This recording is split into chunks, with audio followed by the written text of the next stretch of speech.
समन्त चक्रवालेषु अत्रा गच्छन्तु देवता सद्धम्मं मुनिराजस् सुनन्तु सग्गमुखदं ධම්මස්සවන කාලෝ අයං බදන්තා ධම්මස්සවන කාලෝ අයං බදන්තා ධම්මස්සවන කාලෝ අයං බදන්තා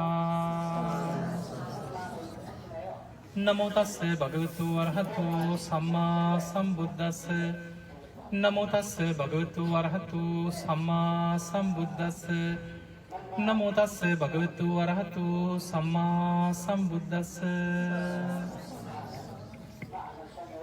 වාසනාවන්ත පින්වතුනි, අපි බොහෝම දුෂ්කර ගමනක් ගෙවාගෙන මේ උඩට නැගගත්තේ දුර්ගේශ්වරී කියන කඳු වලල්ල මේ තියෙන්නේ.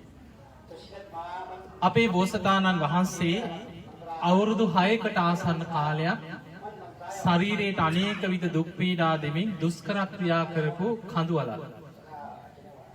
හැම බුදුරජාණන් වහන්සේ නමක්ම දුෂ්කර ක්‍රියා කරනවා බුද්ධත්වයට පත් වෙන්න පෙර.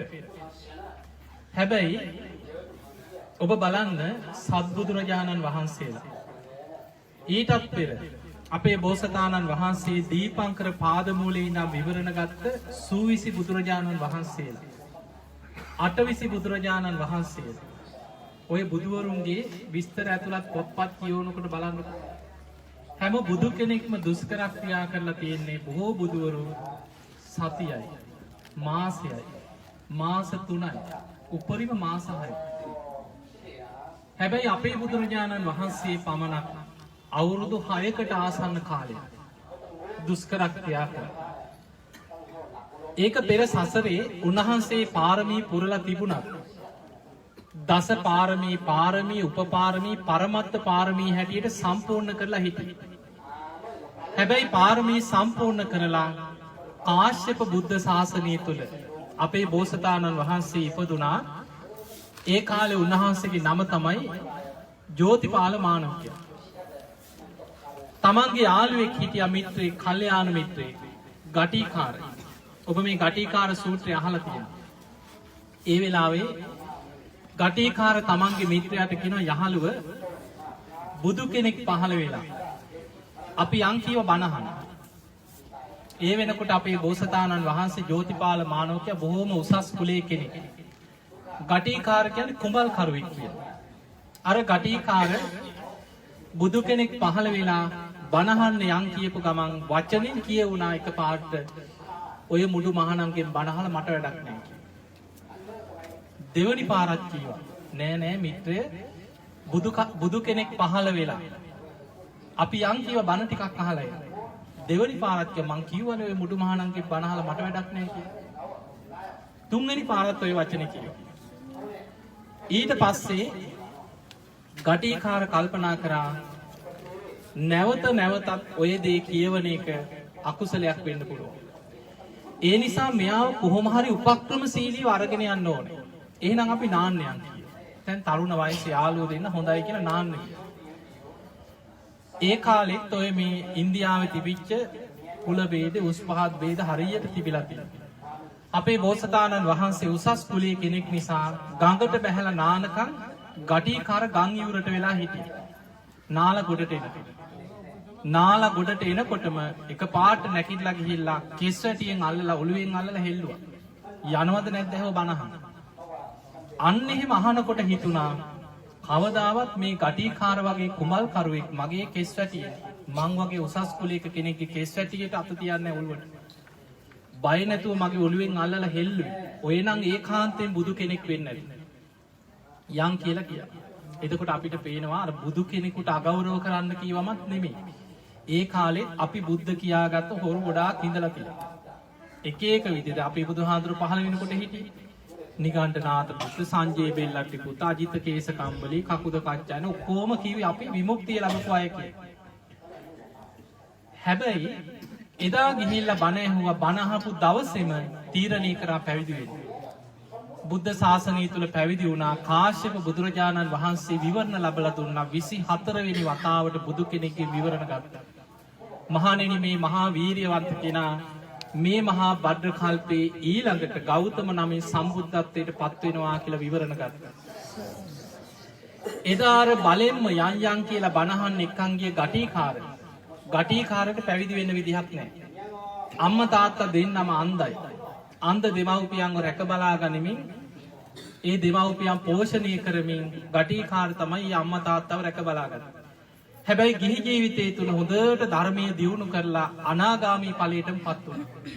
ඒ ගටිකාර මිය ගිහිලා ඉපදුනා සුද්ධාවාස බ්‍රහ්ම ලෝකේ. අන්නේ ගටිකාරම තමයි අපේ බෝසතාණන් වහන්සේ අබිනිෂ්ක්‍රමණය කරනකොට බඹලව ඉඳන් බැලුවා මගේ සංසාරි මිත්‍රය. අද ගිහි ජීවිතය අතහැරලා අබිනිෂ්ක්‍රමණය කරනවා බුද්ධත්වයේ පිණිස වීරිය වඩන්න යන ගමන. මගේ අතින්ම අටපිරිකරක් පූජා කරගන්න ඕන කියලා තමයි අහසින් ඇවිල්ලා අටපිරිකර පූජා කරේ. එතකොට පින්වතුනි අපේ බෝසතාණන් වහන්සේ අබිනිෂ්ක්‍රමණය කරලා පළවෙනි සති දෙකම අනුපිය කියන අඹවනේ වැඩ හිටියා කියනවා පැවිදි සුව විඳින්මින් වැඩ හිටියා. උන්වහන්සේට පුදුම සුවයක් දැනුණා. සිවුරු පිරිකර දරාගෙන අර රාජාභරණ ගලවලා කෙස් ඇටිය කපලා ඔක්කොම අතහැරලා උදකලා වුණාට පස්සේ පුදුමාකාර සැපයක් දැනුණා. මාලිගාවේ රාජ කුමාරයෙක් හැටියට ඉන්නකොට කොච්චරනම් කෙලෙස් උනන උල්පතක්ද කියලා තේරුණා. හැම වෙලාවෙම රජවරු ඉන්නේ බයෙන්. ආරක්ෂකයෝ කන බොන දේවල් හැම දෙයක්ම පාරක ගියත් විශාල පිරිසක් පිරිවරාගෙන යනවා. මේ ඔක්කොම අතහැරලා මහ වනාන්තරයකට ගිහිල්ලා මේ සිවුරක් දරාගෙන ගත කරන ජීවිතේ කොච්චරනම් සැපයක්ද කියලා අනුපිය කියන අඹවනේ සති දෙකක් බොහෝම හුදකලා අපේ බෝසතාණන් වහන්සේ ගත කරා. ඒ සති දෙක අවසන් වෙලා කල්පනා කරනවා ගුරුවරයෙක් හොයාගෙන යන්නට ඕන. ඉස්ලාම ගියා ආලාර කාලාම ළඟට. ගියාට පස්සේ විශාල පිරිසකට භාවනා උගන්වනවා ආලාර කාලාම. ආලාර කාලාම ළඟ නතර වෙලා භාවනා කරා කියලා කොහෙවත් නෑ. දේශනාවේ තියෙන ආලාර කාලාමත් එක්ක සාකච්ඡා කරා. ඔබ මොකද්ද මේ උගන්වන මාර්ගය? ඔහු කිව්වා මම මෙන්න මේ මාර්ගය උගන්වන්නම්. ඒ ටික අහගෙන සුළු වෙලාවයි පැත්තකට ගිහිල්ලා වාඩි වෙලා භාවනා කරා. ඒ කියන අරූප ධානයට හිත දියුණු කරගත්තා. ඊට පස්සේ ඇවිල්ලා ඇහුවා ආලාර කාලාමගෙන් ඔබ මීට වඩා දෙයක් දන්නේ නැද්ද? ආලාර කාලාම පුදුමයටපත් වුණා. මගේ ශිෂ්‍යයන්ට අවුරුදු ගාණක් යනවා ඔය ටික ඉගෙන ගන්න. ඔබ මගෙත් එක්ක සාකච්ඡා කළ සුළු වෙලාවක් ඇතුළත හිත වඩාගත් අරූප ධානයක්. ඔබ කැමතිනම් අපි මේ ශිෂ්‍ය පිරිස බෙදාගෙන අපි මේ අයට ගුරුවරු හැටියට කටයුතු කරමු කියලා බෝසතාණන් වහන්සේට ආරාධනා කරා. උන්වහන්සේ කියා හිටියා මං විමුක්තියක් හොයාගෙන යන කෙනෙක්. මට මෙතනින් මේ බලාපොරොත්තු වෙන මඟ ලැබෙන්නේ නැහැ. ආලාර කාලාම අතහැරලා ගියා. එහෙම යනකොට උද්දක රාම පුත්ත තවත් ගුරුවරයෙක් හැටියට බොහෝ පිරිසක් පිළිගන්න කෙනෙක්. ඔහු ළඟටත් ගිහිලා ඔහු එක්ක සාකච්ඡා කරා. ඔබ මොකක්ද මේ උගන්වන මාර්ගය? ඔබ කියලා දෙන විමුක්ති මාර්ගය මොකක්ද කියලා ඔහු එක්ක සාකච්ඡා කරා. සාකච්ඡා කරලා පැත්තකට ගිහිලා වාඩි වෙලා භාවනා කරා. ඉක්මනින්ම ඒ මට්ටමට හිත දියුණු කරගත්තා. ඔහුගෙනුත් ගිහිල්ලා අහනවා මීට වඩා එහා දෙයක් ඔබ දන්නේ නැහැ. අනේ මන් දන්නෙත් ඔච්චරයි කියලා. උන්වහන්සේ ඒ මට්ටමට සුළු මොහොතෙන් හිත වඩා ගත්තා. උද්දකරාම පුත්තත් යෝජනාවක් කරා අපි මේ ශිෂ්‍ය පිරිස බෙදාගෙන මේ අයට ශාස්ත්‍රවරු හැටියට කටයුතු කරමු. මම මේක නෙමෙයි හොයාගෙන යන්නේ කියලා අතහැරලා ගියා. මහා වනාන්තරයට ඇවිල්ලා මේ තියෙන්නේ පොඩි කොටසක්. එතකොට මෙතනින් එහා මේ කඳු අලලු මහා වනාන්තර එදා පැවතිච්ච මේ මහා වනාන්තරවල අපේ බෝසතාණන් වහන්සේ ශරීරයට අනේක විද දුක් පීඩා දෙමින් පුදුමාකාර දුෂ්කර ජීවිතයක් ගත කළා. මජ්ක්‍ධිම නිකායේ තියෙන අරිය පරියේෂණ සූත්‍රය, සාරිපුත්ත සීහනාද සූත්‍රය. සාරිපුත්ත හාමුදුරන්ට විස්තර කරන දුෂ්කර ක්‍රියා කරපු කාලය ගැන. අපේ බෝසතාණන් වහන්සේ දුෂ්කර ක්‍රියා කරද්දී සාරිපුත්ත හාමුදුරන්ට බුදු වෙලා කියනවා සාරිපුත්ත දුෂ්කර ක්‍රියා කරන කාලේ ආහාර වර්ජණයෙන් විමුක්තියක් ලබන්න පුළුවන් කියලා විශ්වාස කරපු තවුසන් අතර මම ඉහළටම ආහාර වර්ජනය කරපු කෙනෙක් කියලා. ආහාර ගැනීම අඩු කරලා ඒ කාලේ උන්වහන්සේ විස්තර කරනවා අර පුංචි නිකන් ලොවි ගෙඩි වගේ මසන් කියලා ගෙඩියක් තිබිලා. එක මසංගෙඩියකින් දවසක් වෙන කිසිම ආහාරයක් නැතුව වැඩ හිටියා කියලා. සාරිපුත්ත ඔබට හිතෙන්න පුළුවන් කියනවා ගොඩාක් ලොකු ගෙඩියක්ද කියලා මේ මසංගෙඩිය. නෑ ඒ ප්‍රමාණෙම තමයි කියන්නේ. ඊළඟට කියනවා එක හාල් ඇටයක් දිවාග තියාගෙන සතියක් කිසිම ආහාරයක් නැතුව වැඩ හිටියා කියලා. සාරිපුත්ත ඔබට හිතෙන්න පුළුවන් කියනවා නිකන් ඒ ලොකු හාල් ඇටයක්ද කියලා. එහෙමත් ඉන්න පුළුවන්ද කෙනෙකුට කියලා. ඒ ප්‍රමාණෙම තමයි කියන්නේ. එක අබෑටයක් දිවාග තියාගෙන කිසිම ආහාරයක් නැතුව හිටියා කියලා. එතකොට ඔහොම ආහාර වර්ජනය කරගෙන ගිහිල්ලා උන්වහන්සේ විස්තර කරනවා සාරිපුත් ඒ කාලේ මගේ හිස් කබල වේලිච්ච ලබු කැටයක් වගේ වුණා කියලා. අතපය හරියට අසීතික කියන වැල්පුරුක් වගේ වුණා කියලා. ඊළඟට පේලිය සම්පූර්ණයෙන්ම මතු වෙලා වකිනවා. පපුව අල්ලනකොට කොඳු ඇට පේලිය අස්ති පපුවට පිරිමදිනකොට අහු වෙනවා කියලා. මේ මුළු හැම ඔක්කොම ඇට සැකිල්ලට ඇලිලා ගියා කියලා. උන්වහන්සේ මේ විදියට දුෂ්කර ක්‍රියා කරලා අවසානයේ උන්වහන්සේටම හිතෙනවා ආහාර වර්ජනයෙන් විමුක්තියක් ලබන්න පුළුවන් නම් අද ඉඳන් මං ආහාර ගැනීම සම්පූර්ණයෙන් නවත්තනවා කියලා දවසක් හිතුවා. ඒ සිතුවිල්ල හිතනකොටම දේවතාවුරු උන්වහන්සේ ඉදිරියේ පෙනී හිටියා. පෙනී ඉඳලා කිව්වා මහා වීරයන් වහන්සේ ඔබ වහන්සේ ආහාර ගන්න එක සම්පූර්ණයෙන් නම් නවත්තන්න එපා. මොකක් හෝ පුංචි දෙයක් ආහාරයක් හැටියට ගන්න. ඔබ වහන්සේ ආහාර ගැනීම නැවැත්තුවොත් අපි ওই රෝම කූප අතරින් දිවි ඕජාව ශරීරයට ඇතුල් කරනවා කියලා. ඒ වෙලාවේ උන්වහන්සේ කල්පනා කරනවා ආහාර ගන්නේ නැහැ කියලා මං අදිෂ්ඨානයක් ඇති කරගත්තොත් දෙවියන් ඒකාන්තයෙන් මගේ ශරීරයට රෝම කූප අතරින් දිවි ඕජාව ඇතුල් කරයි. එතකොට මගේ අදිෂ්ඨානයේ මේ වීරිය බොරුවක් වෙනවා. එහෙමනම් අදිෂ්ඨානෙ වෙනස් කරගන්නවා කියලා උන්වහන්සේ ගහක් යට අදිෂ්ඨානෙන් වැඩ හිටියා. කිසිම ආහාරයක් හැටියට දෙයක් වෙනම ගන්නෙ නැහැ. උලගේ හමාගෙන ඇවිල්ලා පාත්‍රයට වැටෙන කොලයක් ඇද්ද? සුළඟේ හමාගෙන ඇවිල්ලා පාත්‍රයට වැටෙන යම් ගෙඩියක් ඇද්ද? අර ගහෙන් පාත්‍රයට වැටෙන යමක් ඇද්ද? ඒක පමණක් ආහාර කරගන්නවා කියලා ගහක් යට වැඩ හිටියා. උන්වහන්සේ වෙන කිසිම ආහාරයක් ගන්නෙ නැහැ. උලගේ ඇවිල්ලා යම් පුංචි කොලයක් වැටෙනවා නම් පාත්‍රයට ඒ කොලේ පමණයි කියන දිවාග තියාගන්න. අපේ බුදුරජාණන් වහන්සේට මහා පුරුෂ ලක්ෂණ අතර තියෙනවා පහූත ජීවහ කියලා කියන්නේ. මේ දිවාග රසනහර 700ක් තියෙනවා කියලා සඳහන් වෙනවා මහා පුරුෂ ලක්ෂණ අතර. ඒ අතර පුංචි දෙයක් දිවාග තියාගත්තා නම් එහි සම්පූර්ණ ආහාර ඕජාව ශරීරයට උරා ගන්නවා කියලා. ඒ නිසා තමයි අවුරුදු 6ක් ඔච්චර දුෂ්කර ක්‍රියා කරලත් උන්වහන්සේගේ ජීවිතේ රැකුනේ. ඊළඟට පින්වතුනි සමහර අවස්ථාවල උන්වහන්සේ බුදු වෙනකම් දෙවිවරු උන්වහන්සේ දිහා බලාගෙන හිටියා කියන එක දේශනා ගොඩකින් අපිට පැහැදිලි වෙනවා. ඒ අතර සමහර දෙවිවරු පවා රැවටුණා. උන්වහන්සේ සිහිසුන්න දින ගණන් ඇදගෙන වැටලා ඉන්නකොට ඇතැම් දෙවිවරු සුද්ධෝදන රජුරුවන් ඉදිරියේ පෙනී ඉඳලා කියනවා රජතුමනි ඔබේ පුත්‍රාත්මය මිය ගියා කියලා. එතකොට සුද්ධෝදන රජතුමා පිළිගන්නේ අහනවා මගේ පුතා මිය ගියේ ඒකාන්තයෙන් බුද්ධත්වයට පත් වෙලාද නැහැ කියනවා. වීරිය වඩනකොට ආහාර වර්ජනය කරලා මිය ගියා කියලා. සුද්ධෝදන රජතුමා පිළිගත්තේ නැහැ කියනවා. මගේ පුතා නම් බුදු නොවි මිය යන්නේ නෑමයි කියලා පිළිගන්නේ නැහැ කියන දෙවියන් කිව්වා. එතකොට දෙවිවරු කියනවා රජතුමනි අපි ආයි බලලා එන්නම් කියලා. අතුරුදහන් වෙලා යනවා. ගිහින් හොඳට බලාගෙන ඉඳලා ආයි ඇවිල්ලා කියනවා රජතුමනි අපිට වැරදිලා. සිහිසුන් ඇදගෙන වැටිලා. තාම යන්තම් සිහිය තියෙනවා කියනවා. තාම මිය ගිහිල්ලා නැහැ කියනවා.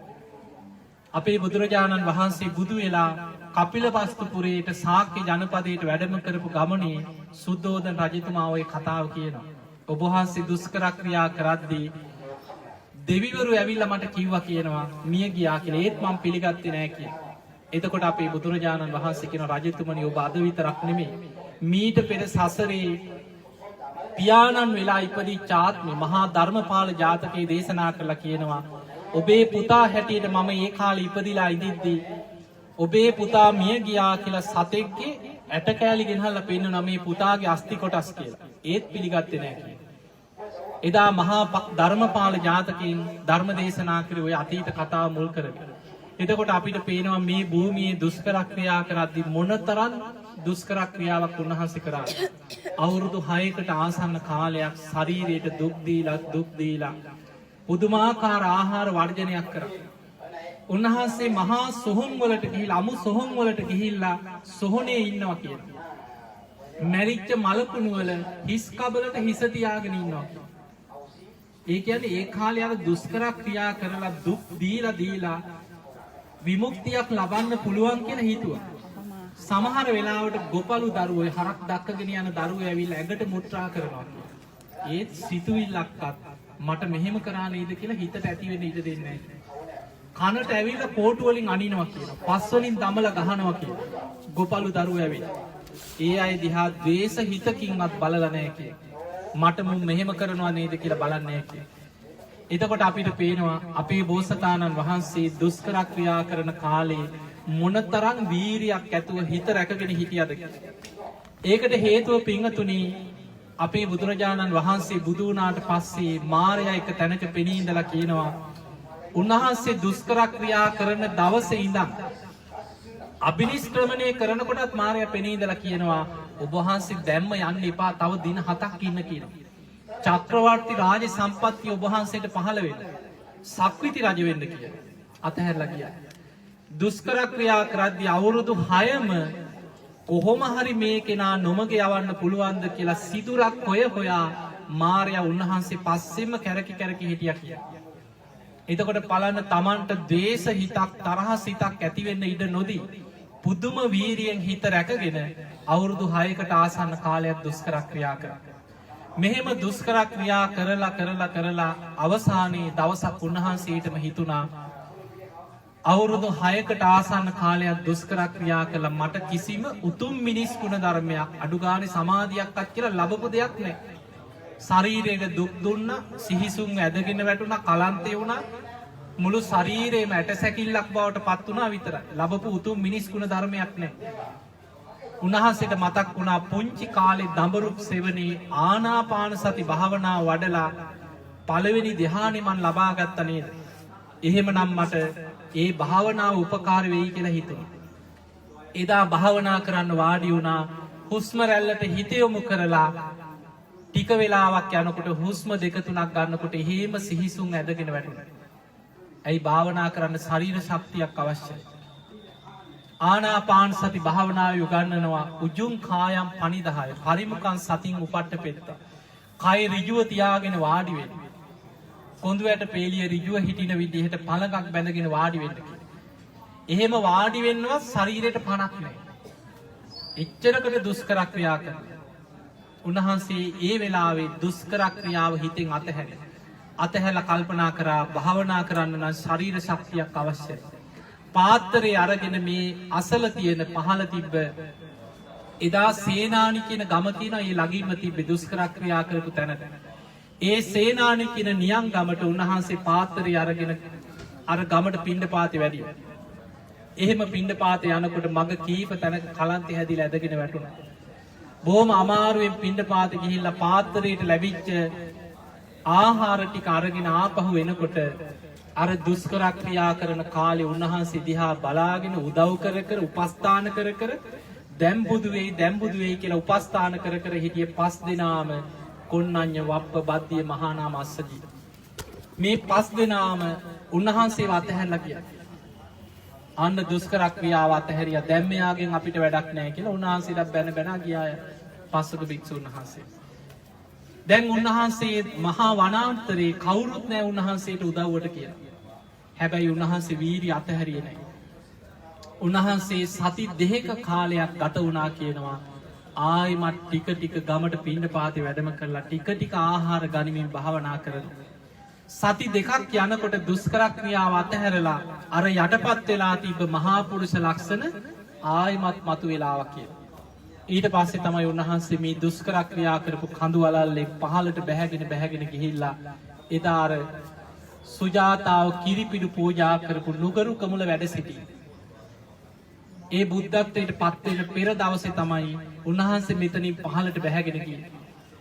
එදා උදෑසන ඒ නුගරුක මුල වැඩ ඉන්නකොට එදා බුදු වෙන දවසේ උන්වහන්සේගේ ශරීරය දැන් ආයිමත් මහා පුරුෂ ලක්ෂණ මතුවෙලා අර දුෂ්කර ක්‍රියා කරනකොට සැඟවිලා ගිය උන්වහන්සේගේ ශරීරය උන්වහන්සේ බුද්ධත්වයට පත් වෙලා සාරිපුත්ත හාමුදුරන්ට දේශනා කරන සාරිපුත්‍ර දුෂ්කර ක්‍රියා කරන කාලේ මගේ ඇස් දෙක උපමාවකට කියනවා ලිඳක වතුර හිඳිලා ලිම් පතුලේ වතුර ටිකක් තියෙනවා.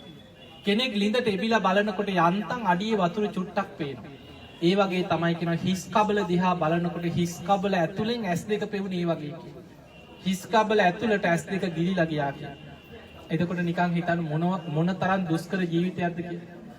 අවුරුදු 6කට ආසන්න කාලයක් ඒ තරම් දුෂ්කර ජීවිතයක් ගත කර උන්වහන්සේ දුෂ්කර ක්‍රියාව අතහැරලා එදා සති දෙකක් ටික ආහාර වළඳලා තමයි බුද්ධත්වයට පත් වෙන දවසේ සුජාතාවගේ කිරිපිඩු දානේ ගුලි 49ක් කරලා අදිෂ්ඨාන කළ වළඳලා සොත්තිය බමුණා දීපු කුසතන මිටියටත් අරගෙන ඇසතු බෝධීන් වහන්සේ සෙවණේ චතුරංග සමන්නාගත වීරියෙන් වැඩ ඉඳලා රාත්‍රී පළවෙනි යාමේ පුබ්බේ නිවාසානුස්සති ඥානෙ දෙවනි යාමේ චතුප්පාත ඥානෙ තුන්වෙනි යාමේ පටිච්ච සමුප්පාදේ අනුලෝම ප්‍රතිලෝම වශයෙන් විමසලා අවසන් වෙද්දී හිත කෙලෙසුන්ගෙන් මිදලා සම්මා සම්බුද්ධත්වයට පත් වෙනවා.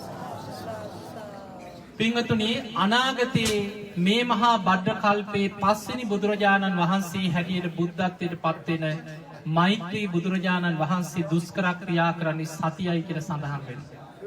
උන්වහන්සේ කැලේකට යන්නෙත් නැහැ. තමන්ගේ මාලිගාවෙම උඩුමහල් තලයට වෙලා සතියක් දුෂ්කර ක්‍රියා කරනවා. ඒ සතිය දුෂ්කර ක්‍රියා කළ අවසන් වෙනකොට තමන්ගේ දේවිය චන්ද්‍රමුඛී කියන බිසව තමයි කියන කිරිපිඩු හදාගෙන ඇවිල්ලා උඩුමහලේදී කිරිපිඩු පූජාව කරා. මහා බ්‍රහ්ම දෙවියන් අහසෙන් ඇවිල්ලා උඩුමහලේදීම උන්වහන්සේට අටපිරිකරක් පූජා කරනවා. කෙස් වැටිය කපලා අහසට වීසිකලා සිවුරු පිරිකර දරාගෙන මාලිගාවේ උඩුමහලේ ඉඳන් අහසින්මයි කියන බෝමුලට වඩින්නේ මෛත්‍රී බෝසතාණන් වහන්සේ. එතකොට බලන්න මේ වගේ නෙමේ දීර්ඝ ආයුෂ ඇති කාලයක් කියන මෛත්‍රී බුදුහාඳුරු බුදු වෙනකොට ඒත් සතියයි දුෂ්කර ක්‍රියා කරන්නේ. අපේ බුදුරජාණන් වහන්සේ බුද්ධත්වයට පත් වෙලා උන්වහන්සේට සසරේ විපාක දීපු කර්ම ගැන විස්තර කරපු දේශනා තියෙනවා. අටුවාවල ඒවා ගොඩක් විස්තර වෙනවා. ඒ තැන සඳහන් වෙනවා අර කාශ්‍යප බුදුරජාණන් වහන්සේට පාරමී පුරලා තිබුණා. බණහන්න යන් කියනකොට කියුණා ඔය මුඩු මහණන්ගෙන් බණහල මට වැඩක් නැහැ. ඒ වචනෙන් වෙච්ච අකුසල විපාකේ තමයි කියනවා පාරමී පුරලා තිබුණත් අවුරුදු 6කට ආසන්න කාලයක් මෙච්චර දුෂ්කර ක්‍රියා කරලා උන්වහන්සේට බුදු වෙන දුක් විඳින සිද්ධ වුණා. පින්වතුනි අපි බොහොම වාසනාවන්ත පිරිසක්. අපේ බුදුරජාණන් වහන්සේ බුද්ධත්වයට පත් වෙලා උන්වහන්සේගේ ජීවිතයේ බොහෝ ස්ථාන මේ දඹදිව වන්දනා ගමනේ අපි බොහෝ තැන් අපි ඒ ස්ථාන වලට ගිහිල්ලා සිහි කරලා හිතේ විශාල පැහැදීමක් සද්ධාාවක් ඇති කරගන්න.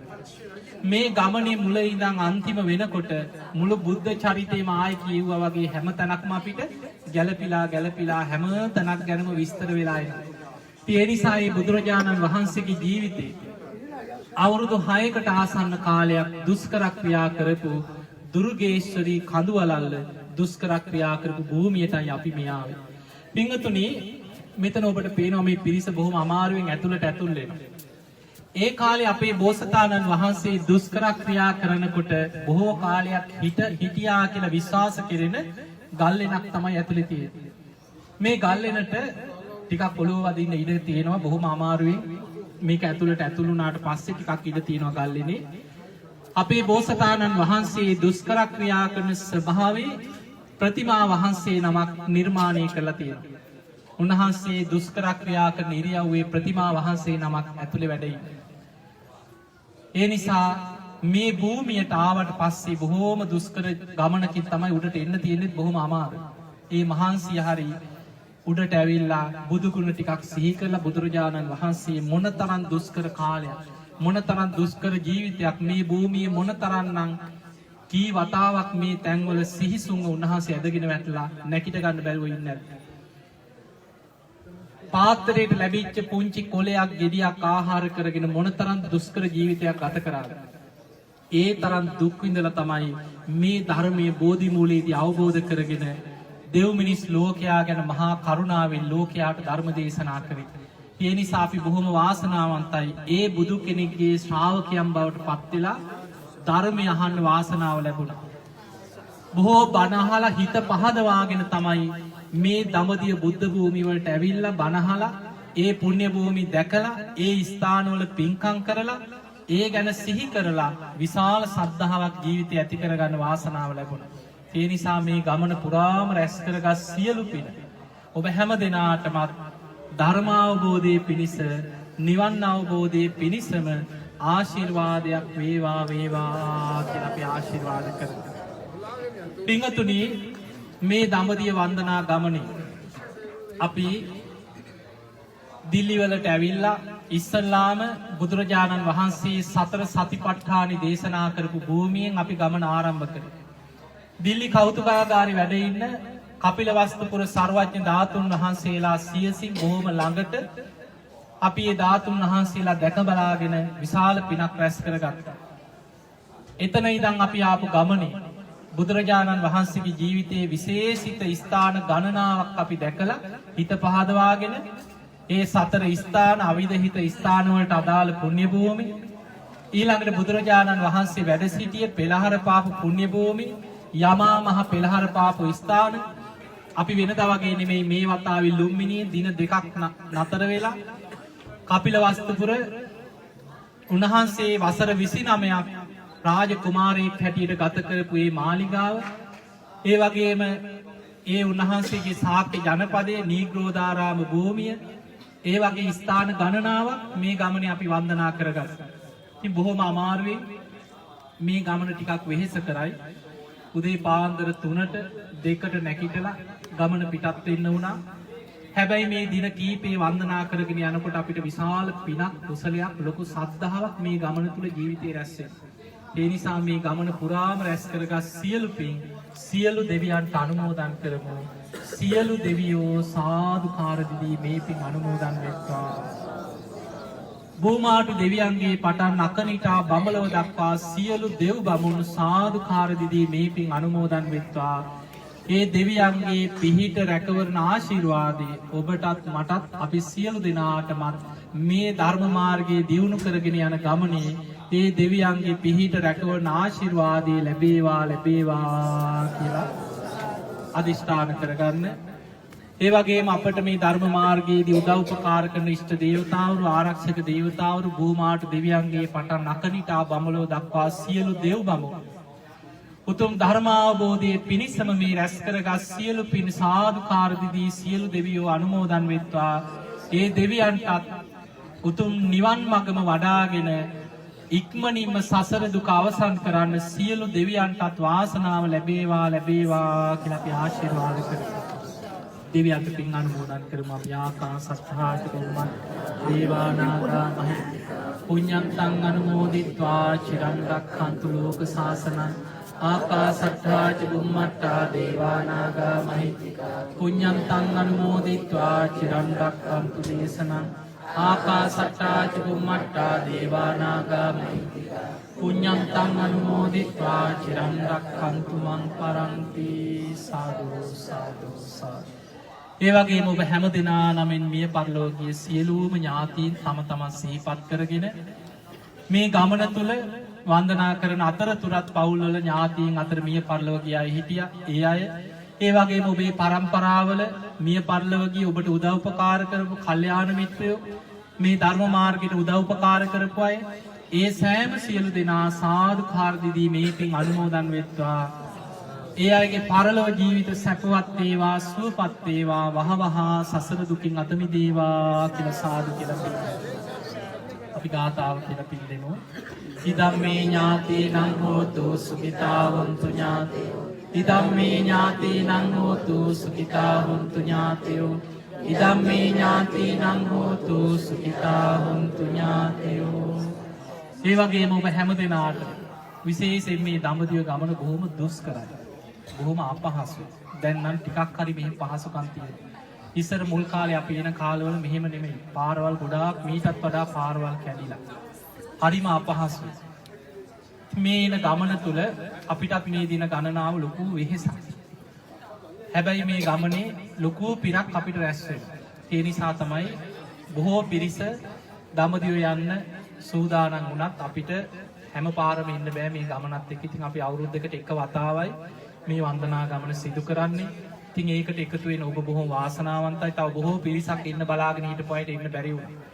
මොකද අපි මේ බස් 3කට විතරක් ප්‍රමාණවත් පිරිස විතරයි ගත්තේ. ඉතින් ලොකු පිරිස වැඩි වෙන්න අපිට ටිකක් මේ ගමනේ පිරිස පාලනය කරගන්න අපහසුයි. ඒ නිසා තමයි මේ පිරිසක් අපි සම්බන්ධ කරගත්තේ ගමනට. ඉතින් ඔබ බොහොම වාසනාවන්තයි. ඔබට මේ ස්ථාන ගොඩාක් විස්තර කරමින් ඒ හැම තැනකම පින්කම් ගොඩාක් සිදු කරගන්න වාසනාව ලැබුණා. ඒ ගමනේ අපිට මගතොටේ කිසිම කරදර වුණේ නැහැ. බස් කැඩිලා නතර වෙලා වාහන හැප්පිලා කිසිම අනතුරක් අපිට වුණේ නැහැ. අපිට බොහෝම සැපසේ අපිට මේ ගමනේ වන්දනා කරගෙන හැම තැනක්ම අපිට සමහර කණ්ඩායම් යනකොට ඔන්න වහලා. දැන් බලන්න අපි කුසිනාරාවට යනවා අපි අන්තිමට එළියට එනකොටත් තව කට්ටියක් ආවනේ. අපිට බොහෝම සැපසේ හැම තැනක්ම විස්තර කරගෙන වන්දනා කරගෙන හොඳට පින්කම් කරගන්න වෙලාව ලැබුණා. ඉතින් අපි බොහෝ වාසනාවන්ත පිරිසක් මේ ගමනේ ලොකු පින් ගොඩක් කරගත්තා. මේ අතරතුර ඔබ හැම දිනාටම ඔබට මේ ගමනට ඔබ සම්බන්ධ කරපු ඔබේ දරුවෝ සමහරලාවට ඒ දරුවෝ මිල මුදල් දීලා අම්මලා තාත්තලා ගිහිලා වන්දනා කරලා ඉන්න කියලා ඔබ ගමනේ පිටත් කරලා එවන්න ඇති. ඒ නිසා ඔබේ දෙමව්පියන් ජීවත්ව ඉන්නවා නම් ලංකාවේ ඒ අයට ඊළඟට ඔබේ දරුවෝ ඔබ මේ ගමනට සම්බන්ධ කරපු අය මේ ගමනට එකතු කරපු මේ සෑම සියලු දෙනාටමත් මේ ගමන පුරාම රැස් කරගත් සියලු පින් ඒ හැම දිනාටම ආශිර්වාදයක් වේවා. ඒ අය නිදුක් වේවා, නිරෝගී වේවා, සුවපත් වේවා. සද්ධාදී ගුණධර්ම දියුණු කරගෙන ඒ කල්යාණ මිත්‍ර පිරිසටත් මේ නිවන් මඟ දියුණු කරගන්න මේ පින ආශිර්වාදයක් වේවා කියලා ආශිර්වාද කරනවා.